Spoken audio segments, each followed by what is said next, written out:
बकरे को साथ लिए राक्षस आगे बढ़े। भयावह घाटियों और रक्त सुगंध से भरे मार्गों को पार करते हुए वे अंततः काली घाटी पर पहुंच गए। यही वह अभिशप्त स्थल था जहां राक्षसों का सरदार अपने इष्ट देव को बलि चढ़ाता था। उसने विशालकाय बकरे को अंधे पुजारी के हवाले कर दिया।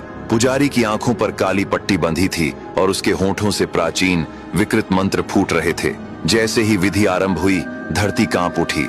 हवा में खून और धुएं की तीखी गंध फैल गई। उसी बकरे के घने सख्त बालों में युवक जूं बनकर छिपा हुआ था। उसकी सांसें बेकाबू हो चली थीं और दिल की धड़कनें ऐसी गूंज रही थीं मानो राक्षस उन्हें सुन लेंगे। पर अवसर मिलते ही वह फुर्ती से बकरे से निकलकर अंधेरे शिलाखंडों के पीछे जा छिपा। एक दिन एक रात बिना हिले वहीं पड़ा रहा। दूसरी रात के अंतिम पहर उसकी देह पुनः मानव रूप में लौटी और तभी उसे रानी के शब्द याद आए। कांपते हाथों से उसने वह लाल लहू निकाला और पी लिया। जैसे ही रक्त उसके गले से उतरा, उसका शरीर बदलने लगा।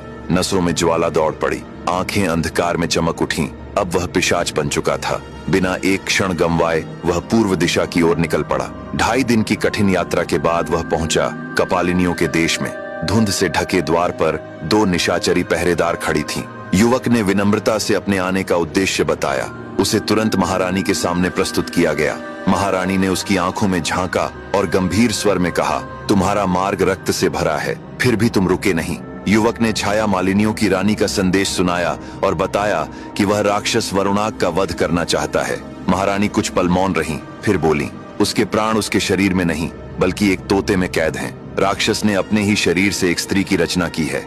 हर दिन वह उसका वध करता है। उसी क्षण उसकी शक्ति क्षीण होती है और वह मायावी कारागार में फंस जाता है। बस वही क्षण तुम्हारा अवसर होगा। इतना कहकर महारानी ने मंत्र पढ़े। काली आत्माओं से बना एक भयावह ड्रैगन प्रकट हुआ। फिर उन्होंने कहा, इस पर सवार हो जाओ, यही तुम्हें तोते तक ले जाएगा। जैसे ही युवक उस स्थान के निकट पहुंचा, राक्षस को आभास हो गया। धरती फटने लगी, आकाश काला पड़ गया। पूरी शक्ति के साथ राक्षस वहां आ पहुंचा। आंखों से आग बरसती हुई, मुंह से विष टपकता हुआ और शरीर से धुआं उठता हुआ। पर उसी क्षण युवक ने एक ही झटके में तोते की गर्दन मरोड़ दी। तोते की चीख के साथ ही राक्षस की छाती फट गई। उसके शरीर से काली आत्माएं निकलकर आकाश में विलीन होने लगी। वह घुटनों पर गिरा और जमीन छूते ही राख में बदल गया। तोते से मुक्त हुई मृत्यु चक्र शक्ति को युवक ने एक शीशी में बंद कर लिया।